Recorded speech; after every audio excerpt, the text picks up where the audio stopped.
Hello, welcome to the audiobook version of the book Blind Zen, written by Stephen H. Verstappen, published by Woodbridge Press, Toronto, narrated by Jenny Grill. Chapter 5, Fear. The warrior is never amazed. If somebody comes up to you and says, "I'm going to kill you right now," or "I have a present of $1 million for you," you are not amazed. You simply assume your seat on the saddle. Chogyam, Trungpa, Shambhala, the sacred path of the warrior. One of the most common fears is fear of the dark. Who hasn't felt frightened of being in the dark at some point during childhood? Perhaps it was during your first summer camp, walking to the outhouse alone in the dark near the woods. Or possibly you felt it stumbling through the darkened hallway of your home during a power blackout. One explanation is that this is an instinctive fear of nocturnal predators, one that allowed our ancient ancestors to survive by huddling in terrified groups on the savannas of Africa. Another theory is that fear of the dark is a form of xenophobia, the fear of the unknown, and is perhaps the basis of all fears. Fear of the dark is also a fear of not knowing what's out there. And the reason we don't know what's out there is because we are deprived of our most important warning system, vision. Like most of us, Susan had and continues to have numerous fears. There are emotional fears of being alone, of being unwanted, of being a burden. She also had practical fears, such as fear of fires, strangers, and fear of not knowing what was really out there. Yet fear itself is not always the problem.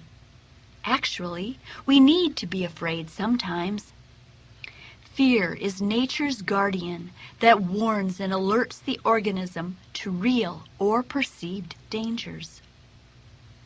To understand the role that fear plays in human survival, it is interesting to see the effects of people who have lost the ability to be afraid. An extremely rare condition, known as Urbach-Vita disease, destroys the amygdala, that part of the brain that is responsible for fear. Victims of this disease literally do not know the meaning of the word fear. They cannot make facial expressions of fear, nor do they recognize expressions of fear in others. Most revealing, however, is that victims of this disease have lost the ability to sense danger. Because of this lack of a sense of danger, they have a short life expectancy. Most patients die young due to accidents that fear, had they felt it, would have warned them to avoid. Fear is thus a survival instinct. It is only when we have too much or an irrational fear that it becomes a drawback. Knowledge of fear provides important lessons for those who practice the way of the warrior. Fear is a natural component of combat, but also there is a certain bravery required to learn to overcome one's own handicaps. For Susan, some of the exercises we introduced caused a degree of fear. We had to deal with fear early on in our training. But before we could learn to control fear, we need to know what it does. Let's begin with what we know about fear and its effects on the body. The psychological basis of fear. Fear is a reflex, startle response triggered through perception. Humans are genetically programmed to fear certain types of situations, such as strangers, large objects, unknown sounds, or anything rushing towards you. These are known as primary fears and are part of the survival instinct. However, primary fears can create secondary fears that are less a part of survival and more a creation of imagination. For example, the basic fear of strangers can be expanded to include fear of strange fashions, hairstyles, languages, the fear of crowds, and even such intangibles as fear of new ideas or conflicting opinions. All can induce feelings ranging from anxiety to terror. The perception of a threat causes a reaction in the autonomic nervous system, whose job it is to prepare the human organism for sudden and frantic activity. This is known as the fight or flight response. This reaction acts as a survival mechanism, preparing the body to either flee a potential predator through the hazards of open terrain in a race to the death, or to face the predator in a life or death struggle. Either way, the body must be able to call on every ounce of energy and numb any pain that might interfere with fighting or running. The autonomic nervous system is made up of the sympathetic and the parasympathetic nervous systems that are responsible for preparing the body for action and preserving strength respectively. In the initial stages of fear, the sympathetic nervous system triggers the endocrine system to release hormones, causing the following symptoms. Increased heart rate to increase the flow of blood throughout the body. Respiration is affected either by hyperventilating or holding in the breath. Arteries are dilated to increase blood flow to the surface, to provide the anticipated demand of oxygen from the muscles. This can be recognized by the face becoming red as the blood is sent out to the external muscles.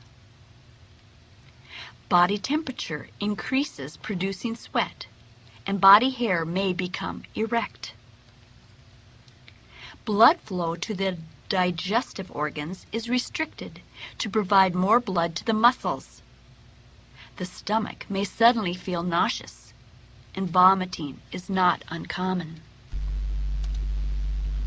In addition, the pituitary gland releases a hormone to stimulate the adrenal, which in turn increases the availability of blood sugar, glucose, and increases the body's ability to release stored energy. This process is akin to revving the engine and feeding nitrous oxide into a fuel mixture. Endorphins, whose molecular structure closely resembles morphine, are also released into the brain to numb the anticipated pain of injuries and fatigue. However, the body cannot maintain this heightened state of readiness for long. Soon, the parasympathetic system is triggered into action to counter the effects of the sympathetic system. The parasympathetic system tries to reverse all the changes caused by the sympathetic system. Heart rate is reduced, breathing becomes shallow, gasping with frequent sighing, and the mouth becomes dry. Blood is drawn in towards the inner body, restricting the flow to the brain, which may cause dizziness, spots, or stars in peripheral vision, and fainting. The face becomes pale and waxy. Body temperature is lowered. The digestive system may suddenly kick in, resulting in a bowel movement or release of the bladder. For a short period, the two systems alternate back and forth in a battle of control of the body's nervous system. A battle always won in the end by the parasympathetic. All these opposing responses can take place in a matter of minutes. During actual fighting or fleeing, the available stores of energy are burned off through frenetic activity. So how does this knowledge of fear benefit us in a practical way? Well, there are a couple of things. Knowledge of how fear affects the body is the basis for a very effective combat strategy that both Sun Tzu and Miyamoto Musashi wrote about, called the await the enemy at your ease and the delayed attack strategies. This is how it works. At the start of any battle, either between large forces or between individuals, both sides will start out in a high state of readiness. Fear is a major factor, and in the early stages triggers the sympathetic system to ensure that fighters are in the prime physiological condition to fight. The delayed attack strategy requires that you stall the opponent from attacking. Through distraction or retreat, you cause the opponent to use up his available time in a hyper-ready state. Within 5 to 15 minutes, the parasympathetic system takes over, and there's little one can do to stop the nervous system from gearing down. While you stall and wait out your opponent, you must also be able to control your own level of excitation so that you do not likewise peak too soon. Once the opponent's spirit for the fight has been deflated, you attack. This catches the opponent in a depressed state, which provides you with a tremendous advantage. In a street fight, robbery, mugging, or in an attempted rape situation, it is important to time your counterattack to take advantage of this principle. But this information can be useful in interpersonal situations as well. Anger, like fear, will stimulate the same sympathetic and parasympathetic responses. When confronted with an angry person, a sighted person would first notice the effects of the sympathetic response in the redness of the person's face. Blood rushed to the muscles in preparation of fight or flight. The red face would indicate it's a bad time to aggravate or provoke the person, since at that stage they are more likely to become violent. This is the time for soft words and placating gestures. But no one can be angry all the time, and for most of us, the rage portion begins to fade after a short time. For the sighted, one observes the angry person's face to see when his spirit is waning, which is indicated by a pasty complexion and a trembling of hands, eyelids, and lips. For the blind, there are other cues to tell you about the anger and fear dynamics of someone close to you. The first clue would come from listening to the person's breathing patterns. Rapid, heavy breathing would mean a person is pumping adrenaline and oxygen and would thus be at the most dangerous point in the cycle. You should also listen to the sounds of what is called displacement activity. A frightened or angry person will need to dissipate the energy caused by the heightened state of readiness, and they often do so by short, fast, violent actions, such as stomping the ground, slamming a fist onto a tabletop, or slamming a door. Again, this is a dangerous period where a person is most inclined to violence. When an angry, frightened person is winding down, you should hear an increase in sighing, sometimes interspersed with hyperventilating. You may also hear the person's movements become sluggish, almost drunken.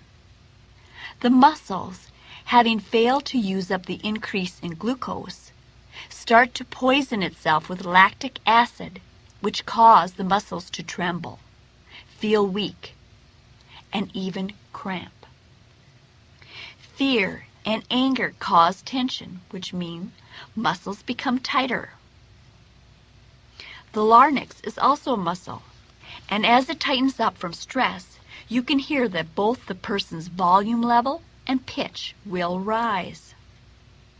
Another clue that the person is in an excited state.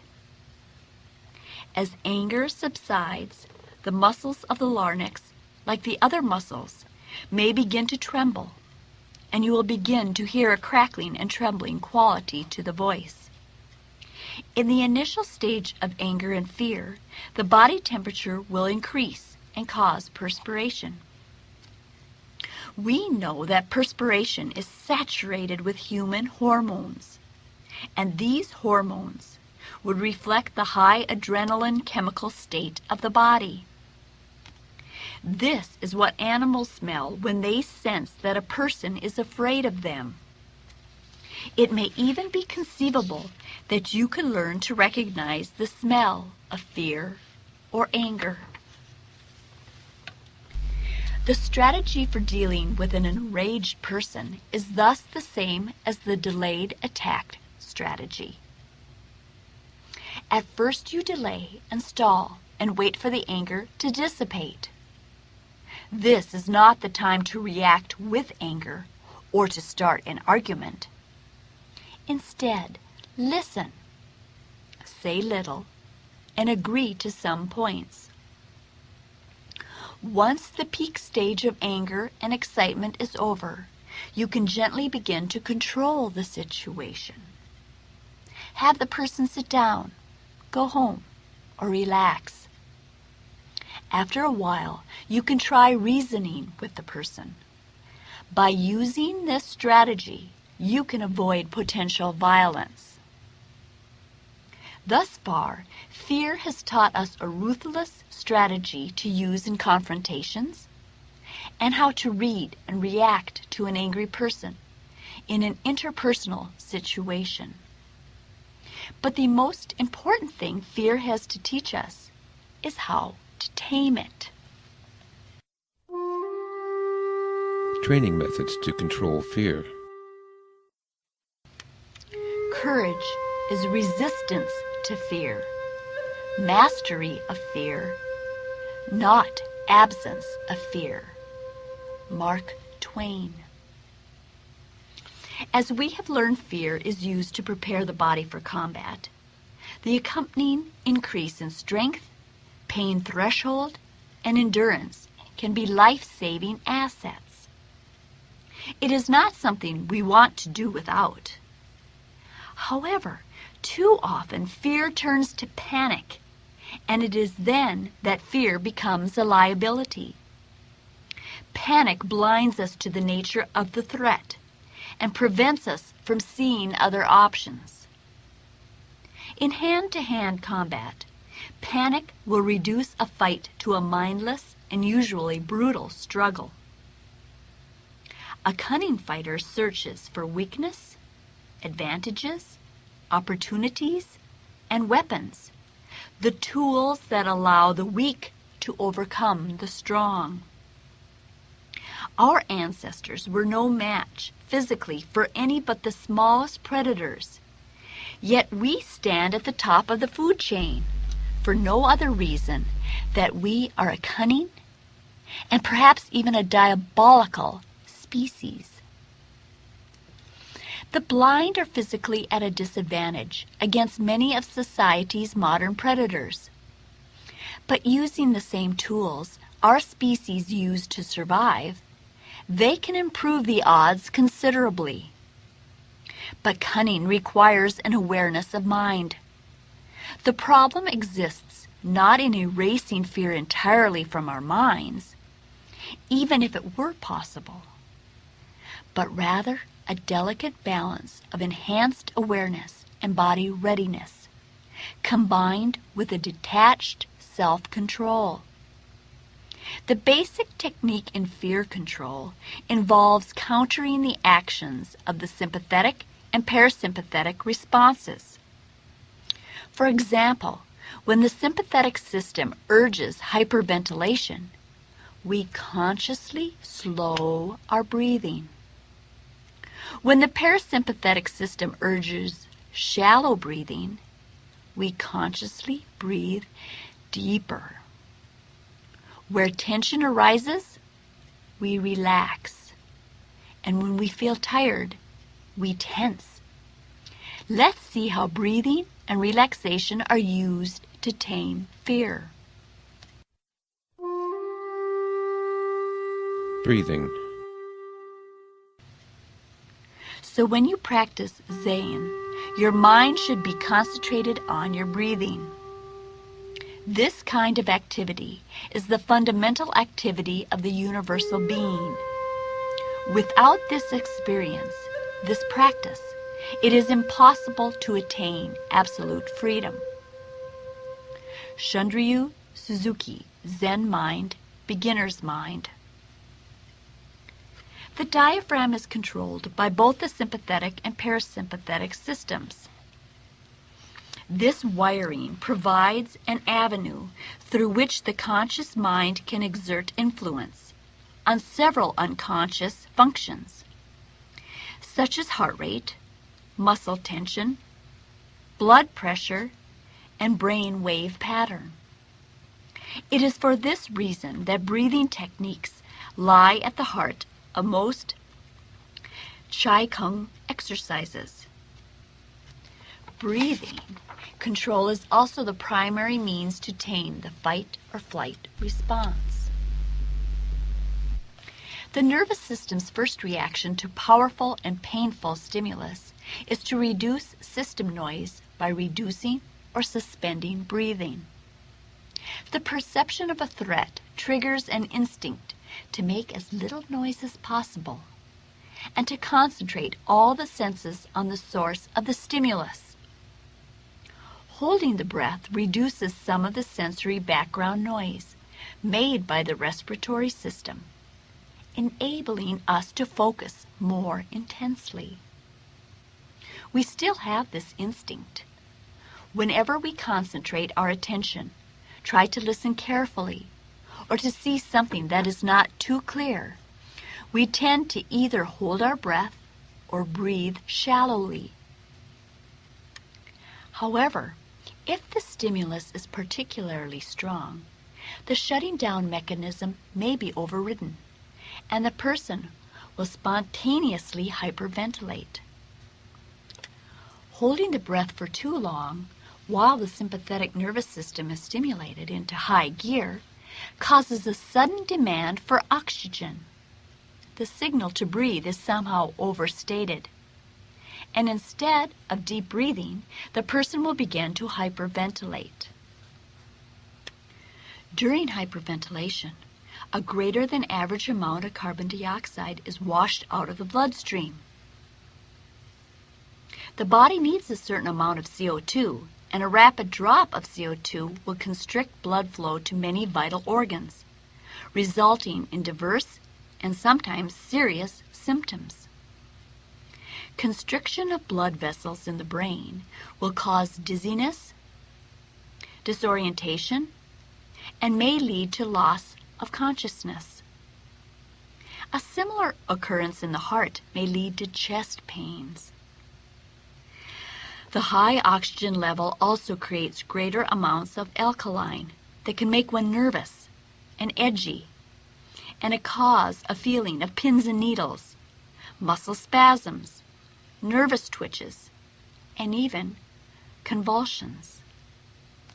An old home remedy to treat hyperventilation is to breathe into a paper bag. Since we breathe out more carbon dioxide than oxygen, the air in the paper bag after a couple of breaths will contain more CO2, which in turn will be inhaled back into the lungs, and help balance the oxygen and carbon dioxide levels to return breathing to normal. But we can accomplish the same effect through controlled breathing techniques. Calming breath. The first step to correcting this abnormal breathing habit is to realize that the breathing is abnormal. Simply being aware of this reaction will help to overcome its effects. You should focus on and establish a regular deep breathing pattern anytime you feel threatened or anxious. Focus on your abdomen and take 3 short breaths, holding each for 1 second before exhaling. On the 4th breath, begin deep breathing at a medium tempo. Abdominal or deep breathing. This type of breathing technique is best done in conjunction with some other exercises in this program, such as holding the jug and extended hearing exercises. When practicing internal exercises, we need slow rhythmic breathing that aids in the production of beta and theta wave patterns associated with relaxation, visualization, and recovery. Abdominal breathing mimics the natural breathing that occurs during the stage of sleep known as REM, rapid eye movement. It is during REM sleep that we dream, and it is thought that during this stage that the conscious and subconscious minds share information. Directions. Number 1. Begin with the 3 short rapid breaths.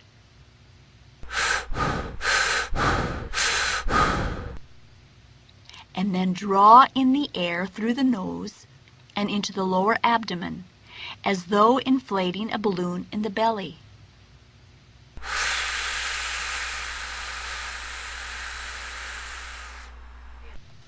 Number 2. Inhale as slowly as possible up to a count of 10. Then hold the breath in for a count of 3. Then exhale again up to a count of 10. Be sure that the length of inhalation is equal to the exhalation.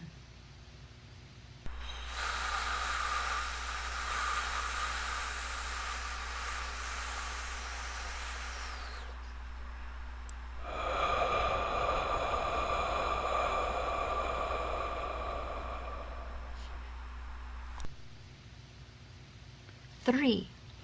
While counting during the cycle of respiration, also count the number of breaths you take.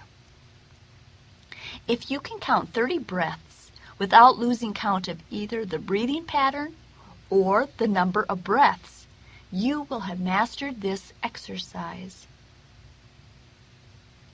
Since we know that anger can cause the same responses as fear, the above 2 breathing techniques are also useful to practice should you become angry yourself. In the chapter on the 7th sense, we learned how important it is to remain calm while training.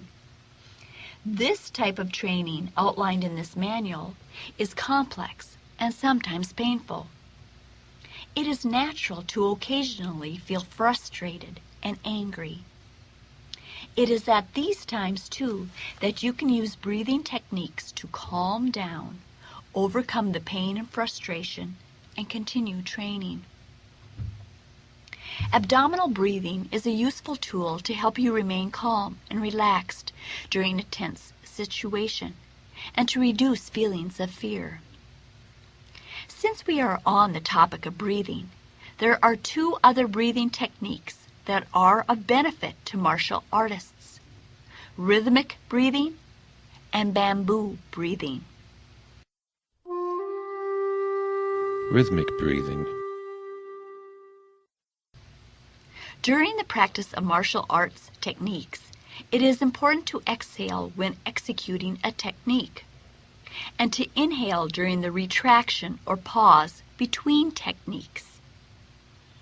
For example, when executing a punch, you exhale when punching out and inhale when retracting the punching hand back to its guard position.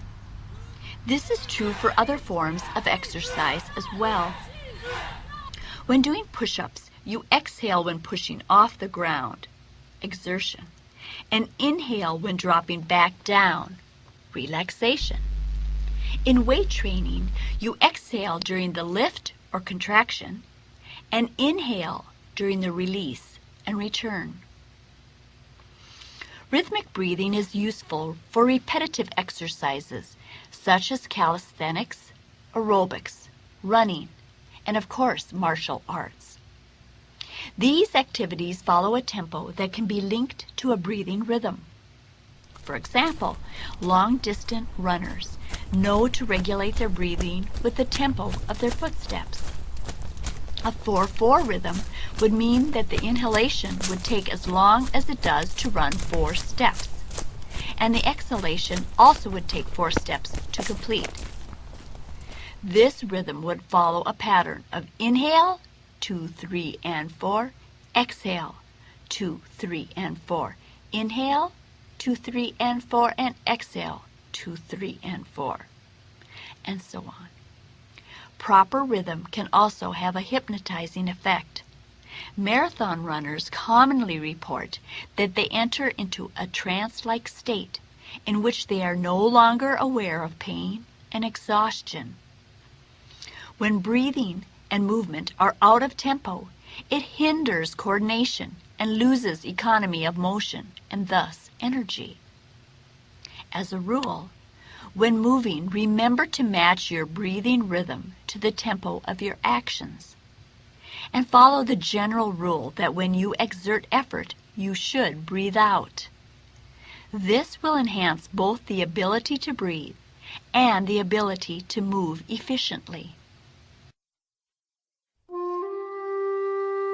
Bamboo breathing. While rhythmic breathing is used for medium speed movements, rapid combinations of movements, such as speed drills and during actual combat, do not allow enough time between each action to inhale. This would require that you either inhale during times of exertion or hold your breath during several movements until there is pause to breathe again. Either method would compromise power and leave you susceptible to exhaustion and even possible injury. For example, let's say you are practicing a jab and reverse punch combination. In boxing, it is known as the old 1-2 punch. The timing of these two actions is very close together. A 1-2 rhythm. There is no time between the 1 and the 2 in which to draw another breath and exhale in time for the second punch. How then do you ensure that you are breathing out during both actions? The answer to this is what is known as bamboo breathing. Bamboo breathing gets its name from the way in which Chinese and Japanese painters draw bamboo using the traditional brush and ink. This is accomplished by drawing a smooth line, then stopping the stroke for a short pause, lifting the brush from the paper, then continuing the stroke, repeating the pause and lift until the bamboo stalk is finished.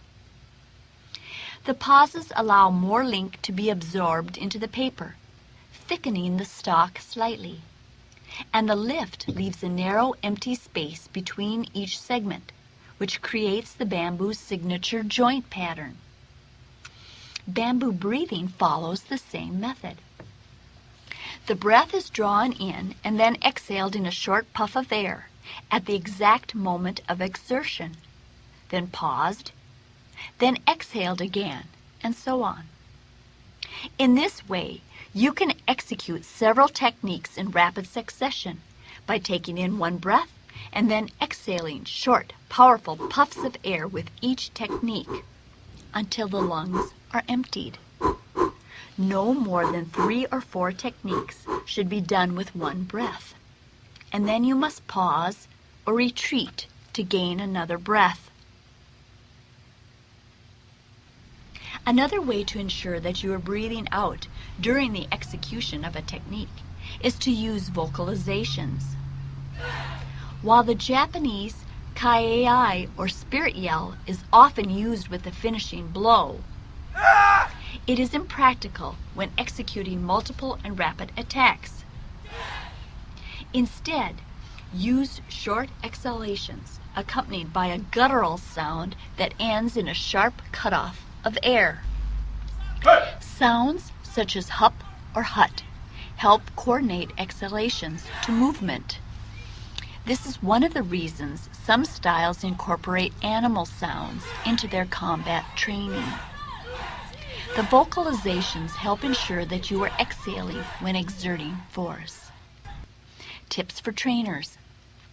Once the student has begun to master the physical movements of each technique and/or exercise, then it is time to start observing and correcting the student's breathing during the performance of these techniques. In learning the martial arts, the student's full attention is required to learn the physical moves. But once these start to become second nature, attention can be freed up to observe proper breathing and relaxation during practice. If you see a student begin to hyperventilate or begin breathing irregularly, give the student a break to refocus on breathing or move on to something else. Relaxation. There are two types of relaxation, passive and dynamic. Passive relaxation is where the body rests and is in a state of repose. Dynamic relaxation is the state of the body and mind that is associated with normal and natural functioning. Malfunctioning and strain tend to appear whenever the conscious I interferes with instinctively acquired habits of proper use. Aldous Huxley, The Art of Seeing. Tension is a semi-aroused state that stimulates the sympathetic and parasympathetic nervous systems simultaneously. Fear and anxiety are the natural sources of tension, and so another method to reduce fear is to exert some degree of control over tension. Chronic tension is also a destructive habit that almost everyone develops to some degree. It is the source of innumerable illnesses and diseases and interferes with almost every aspect of human functioning. Learning to control tension not only aids in reducing fear and anxiety, but also provides numerous other benefits, such as lowered blood pressure, more restful sleep, better digestion, more energy, and greater freedom of motion, to name a few. In the art of war, unconscious tension is a hindrance, the equivalent of carrying around unnecessary baggage. No warrior can afford to carry dead weight around. Therefore, it is useful to learn how to control tension and relaxation.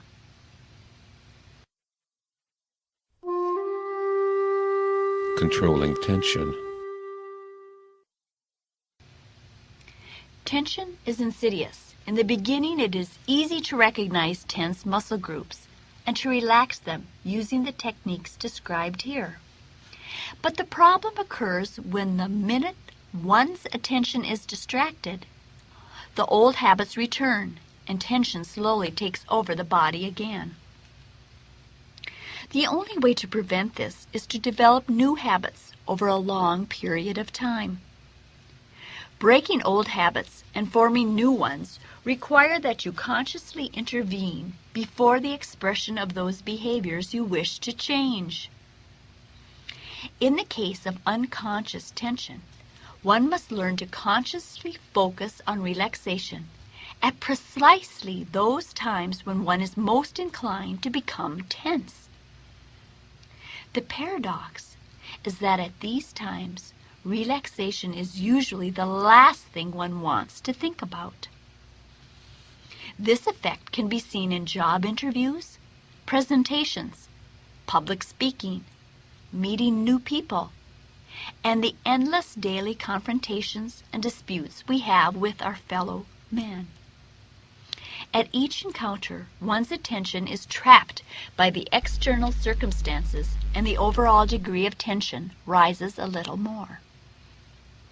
However, once you learn and have practiced the following relaxation techniques, it will only take you a few moments to relax completely, and you can do this quickly, quietly, and anytime you think you might need to stay focused. The following exercises all require a quiet place, free from interruption, relaxed, loose clothing, a comfortable sitting or reclining position, and slow, rhythmic breathing. Classical conditioning. The simplest and most effective method for reducing tension is through behavioral conditioning techniques. Behavioral conditioning originated with Ivan Pavlov and his famous experiments with dogs. In a nutshell, Pavlov would ring a bell each time he fed the dogs. After a while, the dogs would salivate when they heard the bell, even when there was no food placed before them. He discovered that if you start with two things that are already connected with each other, food and salivation, then you add a third thing, the bell, for several trials. Eventually, this third thing may become so strongly associated that it has the power to produce the original behavior. This principle forms the basis of various behavioral conditioning techniques, whereby one purposely pairs certain types of stimulus with a certain desired response. The following program will connect a word or image with relaxation exercises, so that after repeated efforts, you will be able to instantly relax merely by mentally repeating a word to yourself. Choose any word or phrase that evokes a feeling of peace and relaxation, such as cool moss, warm fire, or summer breeze. This word or image will serve as the conditioned stimulus. The next step is to build a memory picture around the phrase that will improve the relaxation response. This is done by associating the phrase with as many other sensory memories as possible to add emotional energy. For example, take the phrase summer breeze and build a memory picture of visualizing the glow of the sunset over the ocean and the scenery in pastel pinks, peaches, and gold. Smell the salty spray from the ocean mixed with the scent of coconut oil and fried bananas. Feel the warm sensation of the sun on your face and the breeze in your hair, the sand under your feet. Imagine hearing the steady rhythm of the surf and the cries of seabirds. Each individual sense has its own relaxation response trigger built in. The feeling of warmth, the sound of a waterfall, the smell of home-baked bread. Each can trigger the body to relax. Using them in combination increases the effectiveness of this technique. Once the word stimulus and memory picture has been created in your imagination, the next step is to condition the response through consciously directed relaxation methods. Releasing the bowstring.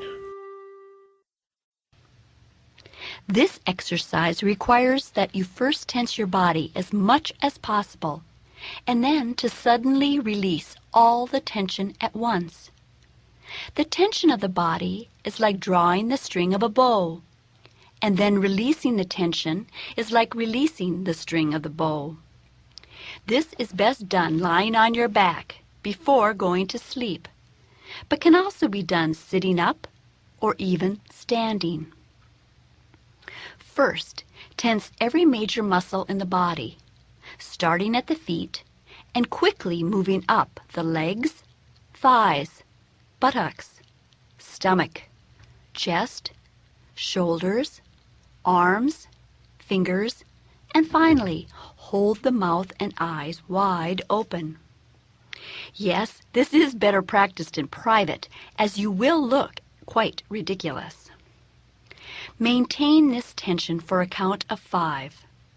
Then repeat mentally to yourself the previously chosen word or image, and immediately relax the entire body at once, as though you were dropping a great weight. The body acts like the bow when being drawn, becoming tense with potential energy. Triggering the relaxation response is like releasing the arrow. All tension in the bow immediately dissipates. Perform this exercise 3 times just before going to sleep each evening. In a few months, you will be able to repeat the word or image to yourself under everyday conditions and immediately feel the release of tension you were previously unaware of. Systematic muscle relaxation.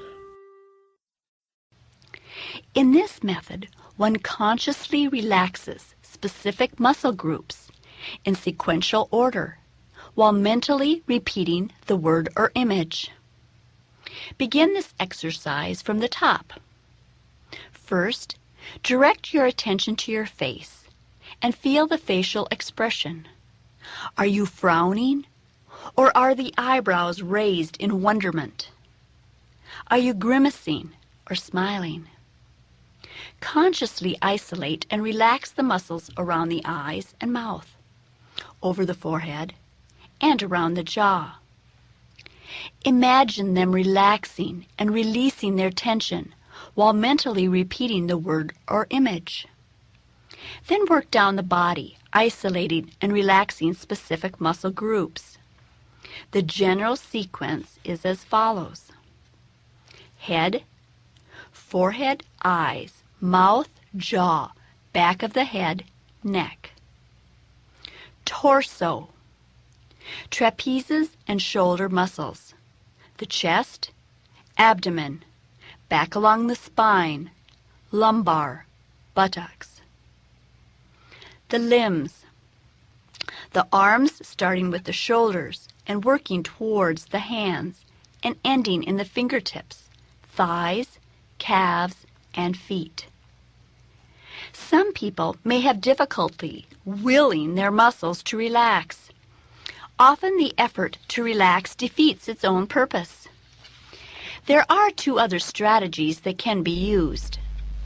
The first method attempts to circumvent the effort or tension response by working on an unconscious level.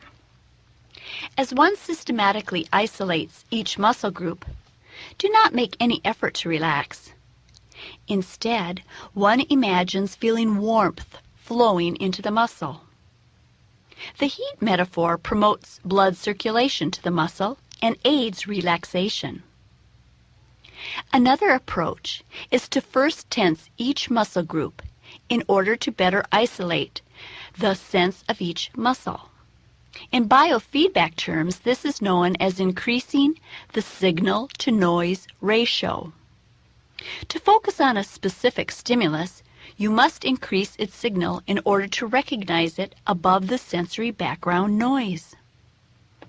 To increase a muscle sensation, first tense the muscle for a few seconds, which makes it easier to focus upon. This signal is then used to send back a relaxation response by simply untensing the muscle.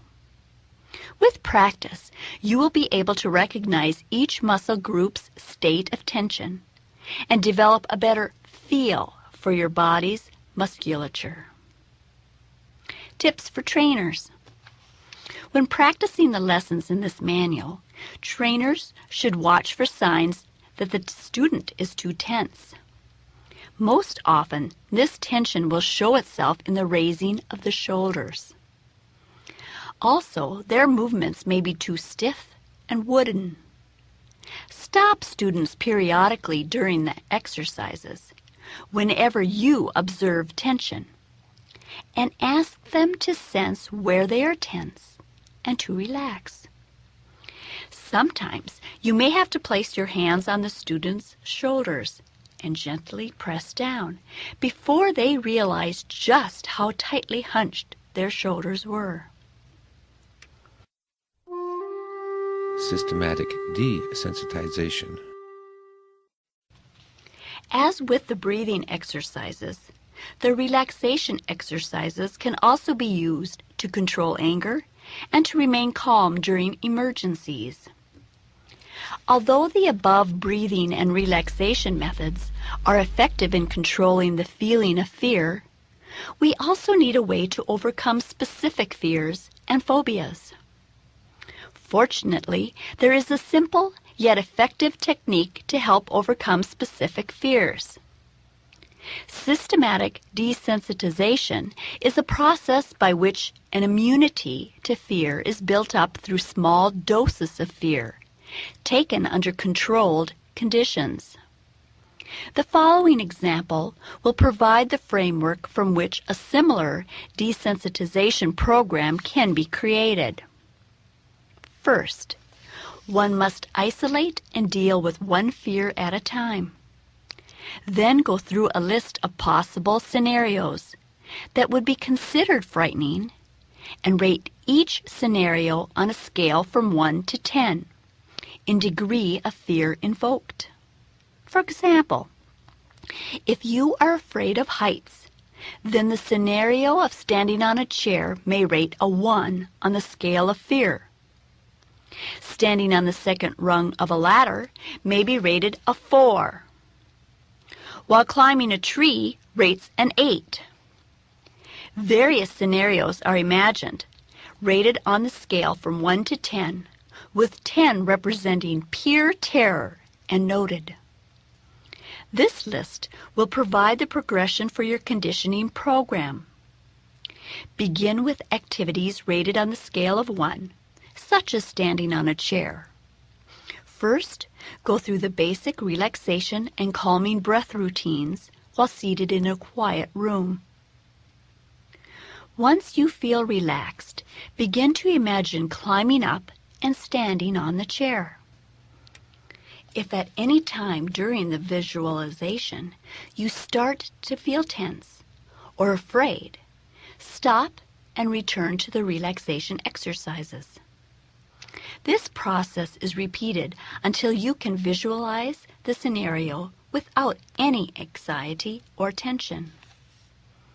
Once this stage is completed, the next phase recreates the scenario with an actual chair. As with the visualization, you relax and then approach the chair. Again, if you detect any tension, return to your seat and relax. Repeat the above until you are able to stand up on the chair without any fear. Next, work on those scenarios that rated 2 on the scale of fear using the same procedure, starting with the relaxation and visualization exercises, and then moving to actual recreation. The same process works for as far up the scale as seems necessary. Naturally, it is not necessary to balance on top of a flagpole to overcome the fear of climbing a ladder, or sit in a box of poisonous snakes to overcome the fear of snakes. With Susan, we identified 4 fears: fear of weakness and fainting, fear of fire in the house, fear of open spaces or of being in crowded public places, and fear of being a victim of sexual assault. It was the last fear that had motivated Susan to seek self-defense lessons. Each was different, and each required a slightly different approach, but all were easily overcome using a combination of the above techniques. The first fear we encountered during training was the fear of weakness and fainting. Susan was sure that if left alone, outdoors, her legs would buckle from a feeling of weakness in her legs. As we have seen in Chapter 1, the solution to this fear was grounding and balance training. This training incorporated all of the above fear reduction techniques.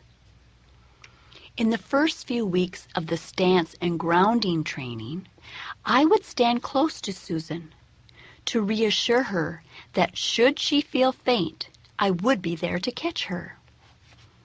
Meantime, she used the breathing exercises to help her relax and focus on her balance. Gradually, I would step further away from Susan until she could practice on her own without the need for a spotter. In this way, we worked to desensitize her from the fear of standing alone by gradually increasing the difficulty and isolation. As her leg strength and balance improved, so did her confidence, until after a couple of months, this fear was completely absent in her life. We devised a simple procedure for overcoming the worry of a potential fire in the house. We wrote out a checklist to follow before leaving the house and before going to sleep at night. Susan would first go to the kitchen and check the stove settings to ensure they were off. Then she checked the appliances, such as the toaster and microwave. Then she would methodically go into every room in the house and sniff. By this time, we had gone through the tracking exercise, and it gave Susan confidence in her ability to smell fire, so that a good whiff in each room would reassure her that there was nothing smoldering. Overcoming Susan's fear of traveling alone took only a little longer. Again, we used the desensitizing method. We began with breathing and relaxation exercises, followed by short walks to the end of the block and back in, which I accompanied her. After a few trials, Susan could walk, go to the end of the block, and back again, using her white cane to feel along the sidewalk while I watched in case she should become disoriented and panic. We slowly increased the difficulty level. The first few times the journey would be made with my accompaniment, and then Susan would go solo. In this way, Susan became acclimatized to walking around the block, then to walking to the corner store and back, and finally to go into town on her own. The last fear we tackled was the fear of being attacked and helpless to fight back. Actually, none of the above techniques were used at all for this. This was not an unwarranted fear, and to ignore such a possibility would only make a person more vulnerable to attack. As we learned at the beginning of this chapter, fear is a survival instinct. Susan's survival instinct told her she was vulnerable, and in fact, she was vulnerable. She sought out self-defense training as a response to her instinctive fear, thus increasing her chances of survival. This is exactly why nature gave us fear. Once Susan learned that she had the ability to defend herself, her confidence increased. As her confidence increased, the less afraid she became. Walking lesson. All of the previous walking lessons also served to reduce fear. By describing and recognizing sounds and smells, the unknown was made known. The more a student learns about his or her environment, the less afraid they will be. As you continue with the walking lessons, keep this idea in mind. Whenever something unusual or out of place occurs, explain what happened. We become used to the everyday sounds and smells, but when something unusual happens, we are immediately aroused, while the natural reaction is to turn and look. The blind can only listen and wait for an explanation. By providing descriptions of events, your student will be better able to recognize the sounds and smell of odd events, thus increasing their repertoire of sound identifications and knowledge of their surroundings, all of which will also help to reduce anxiety and fear. Thus far, we have dealt with almost every other subject except for the one which Susan initially called me for, to learn self-defense. Yet this is a natural progression for all martial artists, not just those with vision impairment. We all must first learn to be grounded and solid, to learn how to be balanced and move gracefully, to focus and pay attention to details, and to relax and overcome fears. Most martial arts instructors are familiar with all of the above subjects and would find little difficulty in adapting their teaching methods to accommodate visually impaired students as well. Now we will turn to the nuts and bolts of martial arts, the self-defense techniques.